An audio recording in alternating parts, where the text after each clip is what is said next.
মনসুর আলম, আপনার অনুভূতিটা শুনি আগে, আমরা অন্যান্য আলোচনায় যাব, কিন্তু আমি আসলে শুরু থেকেই আমি যে বিষয়টার মধ্যে আছি, যেখানে অনুভূতি বলতে ভালো লাগা, ওভারওয়েলমিং, সেটা আছে, কিন্তু তার চেয়ে বড় জিনিস যেটা, সেটা হচ্ছে চাপ।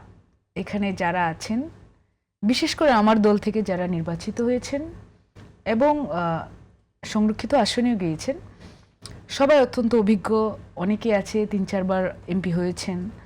তো তাদের সাথে কাজ করা, তাদের সাথে তাল মিলিয়ে কাজ করা আমার জন্য একটি প্রেশার।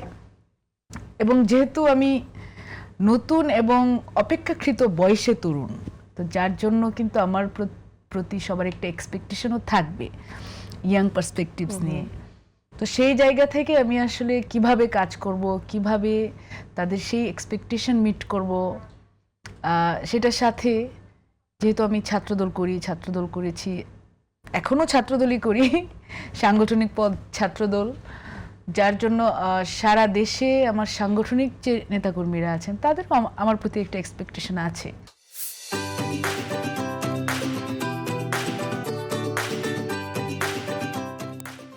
মেয়েদের মধ্যে একটা এক্সপেকটেশন আছে, তো সব মিলিয়ে এটা একটা বিশাল চাপ এবং আমি সেটা প্রতি মুহূর্তে অনুভব করি। এক্সপেকটেশনের কথা বললেন যে তা অনেকের এক্সপেকটেশন আছে, একটা তো হচ্ছে যে মানুষ অন্যেরা কি আকাঙ্ক্ষা রাখছে, কি এক্সপেক্ট করছে সেটা দ্বারা চালিত হওয়া, রাজনীতির ক্ষেত্রে সেটা খুব হয় জনগণের আকাঙ্ক্ষা। এটা হচ্ছে যে নিজের থেকে কিছু পরিবর্তন দেখতে চাওয়া।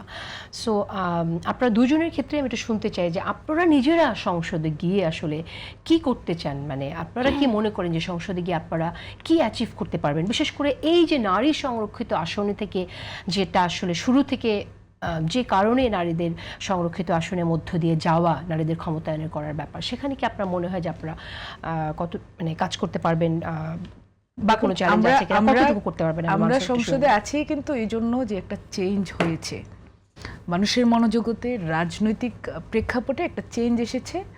তরুণেরা চিন্তা করছে যে তারা সংসদে যেতে পারবে, এবং সেটা আগে কিন্তু ছিল না। সেখানে রাজনৈতিক অভিজ্ঞতা, রাজনৈতিক দলগুলো সেভাবেই তাদের ক্যান্ডিডেটকে নির্বাচন করত। তো এখন যেটা হয়েছে, যেহেতু আমাদের মতো অপেক্ষাকৃত কম বয়সীরা আমরা সেখানে যাচ্ছি, তো মানুষের এক্সপেকটেশন আছে, এক্সপেকটেশনের চাপ আছে, কিন্তু সেই এক্সপেকটেশন আমি ফিল করছি, তার মানে আমি একটা চেঞ্জ আমি নিজেও চাই। এবং সেই বাস্তবতা কিন্তু আগে দেখবেন যে সবাই যেভাবে চিন্তা করতো যে কোনো কার্যক্রম নিয়ে, দেশ নিয়ে, এখন দেশের মধ্যেও তো অনেক চেঞ্জ হয়েছে। এই সরকার ক্ষমতায় আসার পরে, দায়িত্বে আসার পরে অনেক জায়গায় অনেক কিছু চেঞ্জ হয়েছে, ট্রাফিক বলেন বা অন্য যে কোনো ক্ষেত্রে। যেমন আমাদের মাননীয় প্রধানমন্ত্রী, তিনি সিগন্যাল ফলো করে করে সকালে আসছেন পিএমওতে। তো এই জিনিস যখন আমি দেখছি, আমার ইনস্টিংক্ট যেভাবেই কাজ করুক না কেন, যারই ইনস্টিংক্ট যেভাবে কাজ করুক না, তার কিন্তু সেই চিন্তাটা মাথায় থাকবে যে আমার ট্রাফিক রুলটা ফলো করতে হবে। এবং সার্বিক যে চেঞ্জের কথা মানুষ এত বছর বলে আসছে যে ঠিক আছে এমপিরা ক্ষমতাধর, মন্ত্রীরা ক্ষমতাধর, তো সেই ক্ষমতা কিন্তু ভেঙে গিয়েছে, ক্ষমতার যে স্ট্রাকচারগুলো সেগুলো ভেঙে যাচ্ছে। তো আমি এখানে জাস্ট আমি নিজেকে ক্ষমতাশালী একজন মনে করতে বসিনি, এবং সেটা কোনোদিনই আমার উদ্দেশ্য ছিল না। তো ক্ষমতার বাইরে শুধু মানুষের কথা ভেবে পরিবর্তন, যে পরিবর্তন দেশ এবং সমাজের জন্য একটি ইতিবাচক ভূমিকায় আমি নিজেকে সেখানে অবতীর্ণ করতে পারি, সেই চেষ্টাটি আমার থাকবে।